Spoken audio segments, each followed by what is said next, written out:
வணக்கம். RSA flash media நண்பர்கள் அனைவருக்கும் பணிவான வணக்கம். தமிழ்நாட்டினுடைய அரசியல் களம் தேமுதிகவை விமர்சனம் செய்வதையே தங்களுடைய வாடிக்கையாக கொண்டு அதன் மூலம் வருவாய்களை ஈட்டிக் கொண்டிருக்கக்கூடிய மாற்று கட்சியினரை சார்ந்த அத்துணை என் சகோதரர்களுக்கும் பணிவான வணக்கம். கேப்டன் சொல்லுவாங்க இல்லையா, என்னை வைத்து ஒருவன் சம்பாதித்தியம் செய்து கொள்வான், என்னால் ஒருவனுக்கு சம்பாத்தியம் கிடைக்கிறது என்று சொன்னார், அதன் மூலம் அவன் நல்லபடியாக வாழ்வான் என்று சொன்னால் அவனை விட்டுவிடுங்கள் என்று சொல்வார். அதே போல் இன்றைக்கி நிறைய பேர் விமர்சனம் வச்சுட்டு இருக்காங்க. அதிலும் குறிப்பாக இன்றைக்கி தமிழை வைத்து பிழைப்பு நடத்தி கொண்டிருக்கக்கூடிய, தமிழ் மக்களை வைத்து அதன் மூலம் ஒரு அரசியலை நடத்தி கொண்டிருக்கக்கூடிய நாம் தமிழர் இயக்கத்தினுடைய கொள்கை பரப்பு செயலாளர் மரியாதைக்குரிய சாட்டை துரைமுருகன் அவர்கள் இன்னைக்கு சாட்டை எடுத்து அப்படியே இங்கே தேமுதிக பக்கம் வீசுறதா அப்படின்னு நினைக்கிறார். தம்பி சாட்டை துரைமுருகன் அவர்களை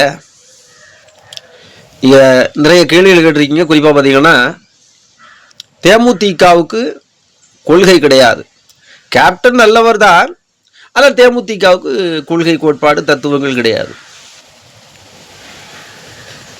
அறிவுகட்ட மண்டூகமே தேசிய முற்போக்கு திராவிட கழகம் என்பது தமிழ் தேசியமா, இந்திய தேசியமா, அல்லது எந்த தேசியம் நீ கேட்குற? நான் என்ன கேட்குறேன், தமிழ் தேசியம் என்ற ஒன்று தமிழ்நாட்டில் இருக்குதா அப்படின்னு சொல்லி உலகளாவியில் கொண்டு வர முடியுமா? இந்த அளவுக்கு தான் உங்களுடைய அரசியல் அறிவம். அதாவது தேசியம் என்றால் என்ன, தேசம் என்றால் என்ன? ஒரு தேசத்தை, அது ஒரு பாகிஸ்தான் தேசத்தையாக இருக்கட்டும், இந்திய தேசத்தையாக இருக்கட்டும், வங்காளதேசத்தையாக இருக்கட்டும், இப்படி பல்வேறு நாடுகளாக நம்ம இன்னைக்கு மாறி மாறி இருக்கிறோமே, நாடுகளாக என்ன மாறி இருக்கிறோன்னா அது ஒரு தேசத்தை குறிப்பிட்டு தான் இது இந்திய தேசம், இது வங்காளதேசம் என்று நாடுகளை குறிப்பிடுவார்கள். உதாரணத்துக்காக சொல்லுகிறேன். அப்படி இருக்கும்போது இந்திய தேசத்துக்குள்ளாகத்தான் தமிழகம் என்ற கூடிய ஒரு மாநிலம் இருக்கிறது. இங்கே தமிழ் பெருஞ்சமூக மக்கள் இருக்கிறார்கள். அதே போல பல்வேறு மாநிலங்களும் சரி, பல்வேறு நாடுகளிலும் சரி தமிழ் மக்கள் வாழ்ந்து கொண்டிருக்கிறார்கள். அப்போ நீங்கள் தமிழ் தேசியம் பரப்ப வேண்டிய தேவையில்லையே. தேசிய அளவிலே தமிழக மக்கள் எல்லாம் இருக்க தானே செய்கிறாங்க. அப்போ அதையே ஒரு கருத்தியலாக வைத்து அதையே கொள்கையின் இந்த மக்களை ஏமாற்றி பிழைப்பு எடுத்து கொண்டிருக்கீங்க. நீங்கள் தேசிய முற்போக்கு திராவிட கழகத்திற்கு பாடம் எடுக்க வரீங்களா? நான் என்ன கேட்குறேன், தேசிய முற்போக்கு திராவிட கழகம் அப்படின்னு சொன்னால் அது தேசியமா, தமிழ் தேசியமா, இந்திய தேசியமானு கேட்குறீங்கல்ல. தேசிய அளவிலே முற்போக்கு சிந்தனையை கொண்டு செல்வது தேமுதிகவினுடைய இயல்பாக இருக்கக்கூடிய காரணத்தினாலே அந்த கேப்டன் அவர்கள் அந்த இயக்கத்திற்கு தேசிய முற்போக்கு திராவிட கழகம் என்று வைத்தார். இந்த திராவிடத்தை தான் இன்னைக்கு நீங்க பிடித்து தூங்கிட்டு இருக்கீங்க. நான் என்ன கேட்கிறேன், நீராறும் கடலுடுத்த நிலமடந்து எழிலொழுகும் சீராறும் வதனமென திகழ்பரத கண்டமிதில், அது ஒரு வரி வரும் பார்த்தீங்களா, தெக்கணமும் அதில் சிறந்த திராவிடங்கள் திருநாடும். அதாவது திராவிடம் என்றால் தமிழ்நாடை குறிப்பிடுறதில்லை. மங்கூசமே, திராவிடம் என்பது இந்திய நாட்டினுடைய தென்பகுதியை திராவிட நாடு என்று பெரியவர்களால் வரையறுத்து வைக்கப்பட்டிருக்கிறது. அதன் அடிப்படையிலே நாம் தென்னாடாக இருக்கக்கூடிய திராவிட நாட்டில் இருக்கிறோம். திராவிடம்னா அதுதான் பொருள்படம் நீங்கள் சொல்ல முடியும். பேசுகின்ற மொழி தமிழாக இருக்கலாம், ஆனால் நாம் இருப்பது தென்பகுதியான இந்த இந்திய தேசத்தினுடைய தென்பகுதியான தென்னாட்டில் இருக்கக்கூடிய காரணத்தினால திராவிட நாட்டில் இருக்கும். அதுக்காகத்தான் தேசிய முற்போக்கு திராவிட கழகம். இந்த நாடு தென்னாட்டில் பகுதியில் இருக்கிறதுனால தான் திராவிடம் என்ற அந்த சொல்லை அனைத்து கட்சியினரும் பயன்படுத்தி கொண்டிருக்காங்க. இது கூட தெரியாத மண்டூகங்களை நீங்கள் யாரை வேணாலும் போய் நீங்கள் இன்னைக்கு கொள்கை ரீதியாக நீங்கள் விவாதிக்க கூப்பிடலாம். ஆனால் தேசிய முற்போக்கு திராவிட கழகத்தின் மீது மட்டும் நீங்கள் விவாதிக்க கூட்டிங்கன்னா உங்கள் அரசியல் கட்சி இயக்கமே அழிந்து போகும். நான் ஏன் சொல்கிறேன்னா, சரி நீ தமிழ் தேசியன்னு நீ பேசுறிய, ஒவ்வொரு மாநிலங்கள் இருக்கக்கூடிய கன்னட தேசியன்னு அவன் கேட்டால் என்ன பண்ணுவேன், மலையாள தேசியன்னு அவன் கேட்டால் அவன் என்ன பண்ணுவேன்? பிளவுவாத சக்திகளாக இருக்கிற நீங்களெல்லாம் தேமுதிக பற்றி பேசுவதற்கு உங்களுக்கு தகுதி இருக்கா? இந்த நாட்டை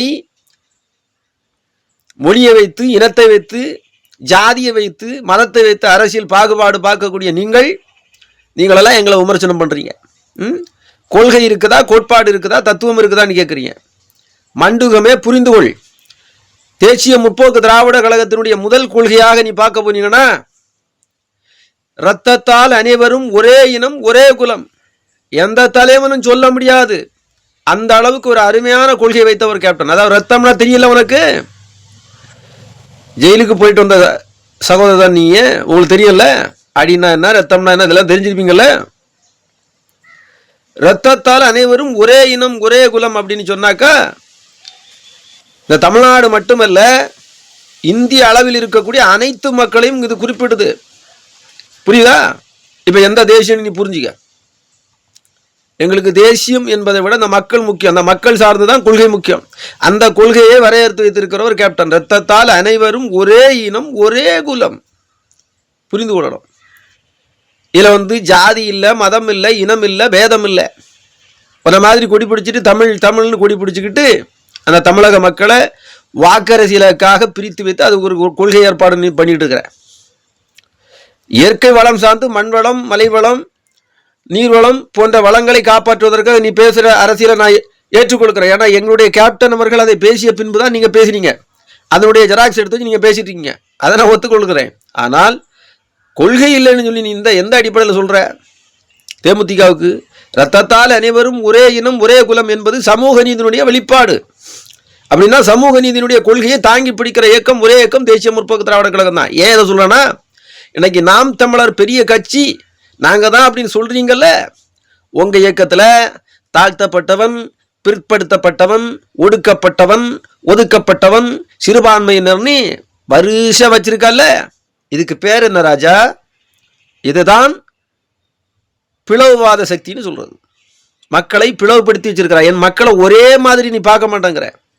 நீ தேமுதிக பாடம் எடுக்க வரீங்களா?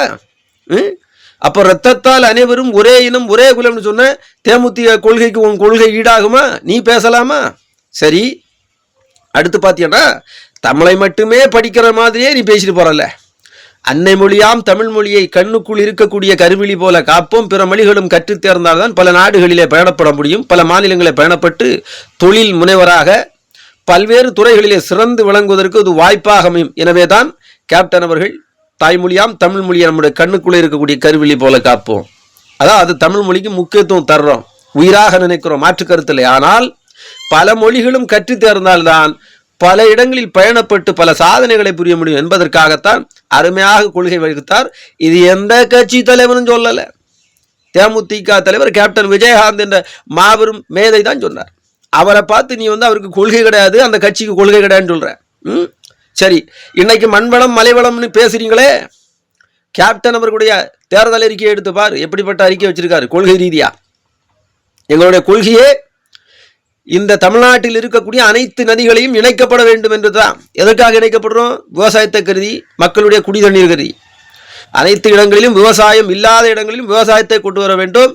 இந்த நாடு செழிப்பாக இருக்க வேண்டும், அனைத்து மக்களுக்கும் குடிக்க தண்ணீர் போகணும் அப்படிங்கிறதுக்காக நீண்ட நெடிய பயணத்திற்காக கொடுக்கப்பட்டது. தொலைநோக்கு சிந்தனையோடு கொடுக்கப்பட்ட ஒரு கொள்கை. இதெல்லாம் நீங்க கொள்கைன்னு சொல்லுவீங்களே, அது மட்டும் இல்ல, இந்த நாட்டில் புறையோடி போயிருக்கிற ஒட்டுமொத்த ஊழலையும் அடியோடு அறுத்து வறுமை கோட்டிற்கு கீழ் மக்களே இல்லை என்ற நிலையை உருவாக்குவது தேசிய முற்போக்கு திராவிட கழகம். இது எங்களுடைய கொள்கை. சரியா? இனி எத்தனையோ கொள்கை இருக்கு, நான் சொன்ன நிறைய சொல்லிட்டு போலாம். சரி, இனி அடுத்த ஒரு பாயிண்ட் என்ன வைக்கிறான்னா, கொள்கையே அப்படின்னு சொல்லிட்டு நீ என்ன கொள்கையே இல்லாத கட்சின்னு சொல்லிட்டு என்ன சொல்ல வர நீ? தேமுதிக அன்று ஒரு லட்சியத்தோடு, கொள்கையில்னு சொல்லுது லட்சியத்தோடு, ஊழலை ஒழிப்பது லட்சியம் அப்படின்னு எல்லாம் சொன்னார் கேப்டன். அதுக்கு பேர் என்ன ராஜா? நீயே உன் வாயினால் ஒத்துக்கொள்கிறாய் எங்களுக்கு கொள்கை இருக்குது. அன்றைக்கு சொன்ன நாங்கள் இன்றைக்கு அந்த பாதையிலே சரியாக பயணிக்கிறோமான்னு கேட்குறேன். நான் என்ன கேட்குறேன், நாம் தமிழர் இயக்கத்தினுடைய தம்பிகள், உங்கள் அண்ணன்கள், பெரியாரிசம் பேசி வளர்ந்தவர், திராவிட இயக்க சிந்தனையோடு வளர்ந்தவர் தான் உங்கள் அண்ணன் சீமானவர்கள். தள்ளாத வயதிலும் தடிகோல் ஊன்றி இந்த தமிழினத்திற்காக பாடுபட்ட தலைவன் எங்கள் முப்பாட்டன், எங்கள் பெரியார் அப்படின்னு சொல்லி எங்க பாட்டன் உரிமை கொண்டாடினது யாரு? உங்கள் அண்ணன் சீமான் அவர்கள் தானே இன்றைக்கு அதே பாட்டன் இன்னைக்கு கடப்பாறையா மாறிட்டாங்க. எங்களுக்கு அப்படி கிடையாது. இந்த நாட்டிலே பிளவுவாதம் இருக்கக்கூடாது, பிரிவினை சக்தி இருக்கக்கூடாது, ஜாதி மதம் இருக்கக்கூடாது. அனைத்து மக்களுக்குமான ஒரு இயக்கமாகத்தான் தேமுதிக இருந்து கொண்டு இருக்கிறது. அதனால தான் இன்னைக்கு இந்த அளவுக்கு மக்கள் மத்தியில் ஒரு மவுஸ் இருக்குது. அதை உங்களால் பொறுத்து கொள்ள முடியாது. எங்கள் கட்சியை தக்க வைத்துக் கொள்வதற்கு, எங்களுடைய தொண்டர்களை நாங்கள் வளர்த்துக் கொள்வதற்கு எங்களுக்கு தேவையான சீட்டுகளை, தொகுதிகளை கேட்பதில் என்ன தவறு இருக்குது? அது யாரோடு தந்தாலும் போய் சேர்ந்து கொண்டு சொன்னியே, நீ சொல்றல இலை மலர்ந்தால் ஈழம் மலரும் சொன்னீங்களா இல்லையா? இது யார் சொன்ன? உங்க அண்ணன் தானே சொன்னாரு. நாங்க சொன்னோமா? அப்படி சொல்லு. அதே மாதிரி திராவிட சிந்தனையோடு ஒரு கொள்கை கோட்பாட்டுக்கு எதிராக அங்கே பேசிட்டு, அங்கே திராவிட சிந்தனையோடு திமுகவையும் அது சார்ந்த இயக்கங்களையும் வலுவாக பேசிவிட்டு ரெட்டாலைக்கு ஓட்டு கேட்ட நீ தானே. அப்ப நீ ரெண்டு சைடுல நீ போயிருக்க. இதுவரைக்கும் நாங்கள் அனைத்து இந்திய அண்ணா திமுகவோட மட்டும்தான் நாங்கள் போயிருக்கிறோம். தேசிய அளவிலே ஒரு எம்பி வேணுங்கிறதுக்காக, நாடாளுமன்ற உறுப்பினர் வேண்டும் என்பதற்காக திரு மோடிஜி அவர்களிடத்தை நாங்கள் போனோம் தான். நான் இப்போ 2010 நாங்கள் கூட்டணி வச்சோம். நாங்கள் இல்லைன்னு சொல்லலையே, எந்த இடத்துலையும் சொல்லலையே. எந்த இடத்தில் கூட்டணி வைத்தாலும் எங்களுடைய கொள்கையை நாங்கள் எந்த இடத்திலும் சமரசம் செய்து கொள்ளலையே. நாங்கள் என்னைக்காவது ஜாதி மதத்துக்கு எதிராக மதமாக நாங்கள் பேசியிருக்கோமா? மதத்தின் பார்வையில் அந்த மக்களை தூண்டியிருக்கோமா? எதுவும் பண்ணலையே. அப்போ நீ எந்த அடிப்படையில் அந்த மக்கள்கிட்ட இந்த மாதிரி ஒரு பொருளை கிளப்பி விட்டுட்டு இருக்கிற? இதெல்லாம் தவறு இல்லையா? அது மாதிரி ஒவ்வொருத்தராக வர்றீங்க, வரிசையாக வர்றீங்க, வரிஞ்சு கட்டிட்டு வர்றீங்க. வாங்க, நீங்கள் வரணுங்கிறதா. அதாவது இப்படி தூண்டத்தான் தேமுதிக பிரகாசமாக எரிந்து கொண்டு இருக்கும். சரிங்களா? அதனால அது ஒரு நல்ல விஷயம்தான், நான் பாராட்டுறேன். வா, விவாதிப்போம். கண்டிப்பாக தமிழ் தேசியமாக தேசிய அளவில் இருக்கக்கூடியதாக நம்ம பார்த்துக்கலாம். தமிழ் தேசியம் என்று நீங்கள் சொல்லி யாரை கூறுபட்டு, சரி உன் பார்வையிலே வர்றையா, தமிழ் தேசியம் பழக்கக்கூடிய நீ இதுவரைக்கும் இந்த தமிழ் மக்களுக்காக எத்தனை கோடி ரூபாய் ஒதுக்கி இந்த மக்களுக்கு நலத்திட்ட உதவிகளை வழங்கியிருக்கிறாய் சொல். தேமுதிக வழங்கியிருக்கிறது, தலைவர் கேப்டன் அவர்கள் வழங்கியிருக்கிறார். ஜாதி மதம் இனம் பேதம் பார்க்காமல் எல்லா மக்களையும் சமமாக பார்க்கின்ற கேப்டன் அவர்கள் அனைத்து மக்களுக்குமான மருத்துவ சேவையை இலவசமாக தொடங்கி வைத்தார். கணினி பயிற்சி மையத்தை இலவசமாக கொடுத்தார். அவருடைய சொந்த கல்லூரியில், ஆண்டாள் அழகர் கல்லூரியிலே இலவசமாக எத்தனையோ இளைஞர்களை வளர்த்து இன்னைக்கு படித்து இன்னைக்கு பட்டம் பெற்று பெரிய அதிகாரிகளாக இருந்து கொண்டிருக்கிறார்களே. யாரால்? உங்கள் அண்ணன் சீமானாலா? இல்லையே, எங்களுடைய கேப்டன் அவர்களால் தானே, இந்த இயக்கத்தால் தானே. இதே போல யாரையா படிக்க வச்சிருக்கீங்களா சொல்லு. இதே மாதிரி யாருக்காவது ரூபா கொடுத்து உதவி இருக்கிறியா? அவர்களுக்கு ஒரு துக்கம் நான் போய் நின்று இதுவரைக்கும் நீ உன்னுடைய மக்களுக்கான சேவைகளை பண்ணியிருக்கீங்களா? தேர்தல் வந்துட்டா போதும், வந்துடுறது கொள்கை. சரி, உன் பார்வையில் வரேன். கல் குவாரிக்கு எதிராக போராடுறேன், மணல் குவாரிக்காக எதிராக போடுறேன். இதெல்லாம் போராடி உங்களுடைய கட்சியில் இருக்கிறவே சொல்றான். இந்த குவாரிக்கு எதிராக போராடினா அங்க இருக்கக்கூடிய ஆளுங்கட்சியை சார்ந்தவர்கள் வருவார்கள். அந்த குவாரி வைத்திருக்கின்றவர்கள் ஒரு பேரத்தை பேசி அந்த பேரத்தின் சார்பாக அதுக்கப்புறம் அந்த போராடுறதில் விட்டுறது. அதே மாதிரி மத்திய அரசினுடைய கைப்பாவையாக இருந்து கொண்டு நீங்கள் செயல்பட்டு கொண்டிருக்கீங்க. நான் என்ன கேட்குறேன், திராவிட மண் திராவிட பெரியார் என்று பேசிக்கொண்டு இன்னைக்கு யாரை நீங்கள் கையில் எடுக்கிறீங்க? பாரதியாரை கையில் எடுக்கிறீங்க. நான் என்ன கேட்குறேன், யோ ஒரே கொள்கை உங்களுக்கே இல்லை, நீங்கள் எங்களை விமர்சனம் பண்ணுறது உங்களுக்கு அருகதை இருக்கா? முதல்ல நாங்கள் அன்றும் இன்றும் தேசிய அளவிலே முற்போக்கு சிந்தனையோடு இந்த இயக்கத்தை வழிநடத்தி இந்த மக்களுக்கான தேவைகளை பயன்படுத்துவதற்காகத்தான் இந்த இயக்கம் வளரப்பட்டது. அதுக்கான கொள்கை தான் எங்களுடைய கொள்கை. இரத்தத்தால் அனைவரும் சமமாக பார்க்க வேண்டும், சமூக நீதியாக நடத்த வேண்டும், இந்த நாட்டின் செழிப்பாக இருக்க வேண்டும் என்று சொன்ன நதிகள் இணைக்கப்பட வேண்டும், ஊழலை அறவே ஒழித்து வறுமை கோட்டிற்கு கீழ் மக்களே இல்லை என்ற நிலையை உருவாக்க வேண்டும். இது தேமுதிகவினுடைய அடிப்படை அஜெண்டா. நீ இதுவரைக்கும் ஒரு மக்களுக்கு ஒரு குண்டூசி வழங்குறது உண்டா? ஒரு ரூபாய் சாதம் வழங்கியிருக்கிறியா? நீங்க எங்களை பார்த்து கொள்கை இருக்கா கோட்பாடு இருக்கான்னு கேட்குறேன். பசிக்கு உணவளிக்கின்ற தாயாக இருந்து வருகிறது தேமுதிக. அதனுடைய பொதுச் செயலாளர் எங்களுடைய அந்நியார் அவர்கள், அவங்களெல்லாம் குறித்து பேசுறீங்க. தனிப்பட்ட முறையில் மரியாதை இருக்கிறதாம், ஆனால் பொது வெளியிலே கொள்கை கோட்பாடு என்று வந்துவிட்டால் தேமுதிக கொள்கை கிடையாத கட்சி. வா விவாதிக்கவா, நேரடியாக விவாதிக்கவா. எந்த பொது இடமாக இருந்தாலும் சொல்லு, நான் வரேன். உன்னுடைய கொள்கை பெரிதா என்னுடைய கொள்கை பெரிதா என்று பார்த்து விடும் ஒரு கை. அதை விட்டு அரசியல் பிழைப்பிற்காக இன்னைக்கு விஜயை தாக்கி பேசிட்டு இருக்கீங்களே, இந்த மாதிரி தேமுதிக தொண்டை வந்தீங்கன்னா நாங்கள் விட மாட்டோம். புரியுதா? ஒரு காலத்தில் கேப்டன் அவர்கள் உங்களெல்லாம் விட்டு வைத்தது மிக தவறு என்று நான் இன்னைக்கு சொல்கிறேன். ஏன்னா அன்றைக்கு ஏதோ எங்களால் தான் எல்லாம் நடந்துட்டு மாதிரி நீங்கள் பிம்பத்தை கட்டுறமிக்கிறீங்கல்ல, மிகப்பெரிய தவறு அது. என்ன பண்ணிட்டீங்க நீங்கள்? அப்படி என்ன சாதனை பண்ணிட்டீங்க இந்த தமிழ்நாட்டுக்கு? 8% வாக்குகளை நீங்கள் வாங்கினேன். எத்தனை தேர்தலுக்குள்ள 8% வாக்குன வாங்கினேன்? ஒரே தேர்தலில் 8% வாங்கினவர்களையும் 4-5 தேர்தல்களில் தொடர்ந்து நின்று 8% வாக்குகள் வாங்கினவர்களுக்கு வித்தியாசம் இருக்குல்ல ராஜா. சரி, அதுக்கடுத்து பார்த்தீங்கன்னா சினிமாட்டிக் தலைவர்களாக வந்திருக்காங்க. உங்கள் அண்ணன் சீமான் எங்கிருந்து வந்தவர்? திரைப்பட இயக்குனர் மட்டும் நடிகர். நீங்கள் பேசலாமா? ஒரு படத்தில் கூட, ஒரு திரைப்படத்தில் கூட, ஒரு மூவியில் கூட உங்கள் அண்ணன் சீமான் நடிக்கவில்லை என்று சொல்லி எழுதி கையெழுத்து போட்டு கொடு, ஆதாரத்தை சொல்லு. உங்கள் அண்ணனே நடித்திருக்காரு, நடித்தவரே நடிப்பை குறை சொல்வாரா? உங்கள் அண்ணனுக்கு பிளப்புக்கு காரணமாக இருந்ததே அந்த நடிகர் தானே. அதாவது அரசியல்வாதி எங்கிருந்து வருகிறார்கள், திரைத்துறையில் வருகிறார்களா மற்ற துறைகளில் இருந்து வருகிறார்கள் முக்கியம் இல்லை, அவர் எப்படிப்பட்ட ஆளுமையாக இருக்கிறார், எப்படிப்பட்ட கொள்கை கோட்பாடு வருகிறார் என்பதை மட்டும் பாருங்க. சும்மா சகட்டு மேனிக்கு விமர்சனம் பண்ணிட்டு போகிறது இதெல்லாம் ரொம்ப தவறு ப்ரோ, ஸ்ட்ராங் ப்ரோ. உங்களுக்கு இதெல்லாம் ரொம்ப தப்பு. நீ இப்போ பேசுனீங்களா, நாங்கள் நிறைய பேச வேண்டியோம் சரிங்களா? அதே மாதிரி கேப்டன் அவர்கள் அந்த கேப்டனுடைய அந்த இருக்கக்கூடிய அந்த திருமண மண்டபமாக நான் திருமண மண்டபத்தை இடித்ததுனால தான் இந்த இயக்கத்தை தொடங்கினா சொல்கிறீங்க. ஐயா ராசா, அதுக்காக நாங்கள் தொடங்கலை. அப்படிப்பட்ட தலைவர் தான் நடித்த வெற்றி பெற்ற முதல் படத்தில் இருந்தே பொதுமக்களுடைய மனுக்களை வாங்க வேண்டிய அவசியம் இல்லை. இதை நான் சொல்லலை, உங்கள் அண்ணன் சீமான் சொன்னது. அது மட்டும் இல்லை, இன்னைக்கு நீங்கள் எங்களுடைய கேப்டன் நல்லவர்னு சொல்லக்கூடிய நீங்கள் 2016 மக்கள் நல கூட்டணி வைக்கும்போது நீங்கள் என்னெல்லாம் பேசுனீங்க ஞாபகம் இருக்கிறா ராஜா உங்களுக்கு? அப்படிப்பட்ட நீங்கள் அரசியலுக்காக வஞ்ச புகழ்ச்சி புகழ்ந்து உங்களை நீங்கள் வளர்த்து கொண்டு வந்தீங்க. நீங்கள் பெரிய கட்டிக்காரங்க எங்களுக்கு தெரியும். ஆனால் தேமுதிக இருந்தால் அது வேண்டாம் சரிங்களா? நாங்கள் விட்டு வைக்க போகிறதில்ல. அதே மாதிரி திருச்சி சூர்யா அவர் ஒரு பக்கத்துக்கு சகட்டு மேனிக்கு நாங்கள் வன்மையாக தான் பேசுவோம், கடுமையாக தான் பேசுவோம். நான் ஒன்று சொல்லட்டா? ஆதாரத்தை வெளியிட்டு அதன் மூலம் நீ யார் என்பதை நிரூபித்து காட்டு. தேமுதிக தொண்டன் தலைவணங்கி நிற்பான்.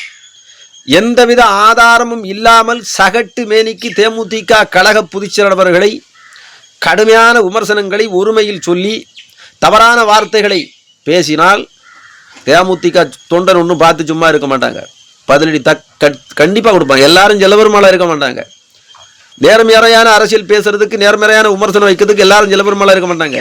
கோபம் வருகின்ற தொண்டன் கண்டிப்பாக அவனுடைய திறமையை, அவனுடைய கோபத்தை கனலை கக்கத்தான் செய்வான். அதை ஏற்றுக்கொண்டு தான் ஆக வேண்டும் நீங்கள். எனவே தயவு செய்து தேமுதிக மீது விமர்சனம் வைப்பதற்கு முன்பு சிந்தித்து செயல்படுங்க.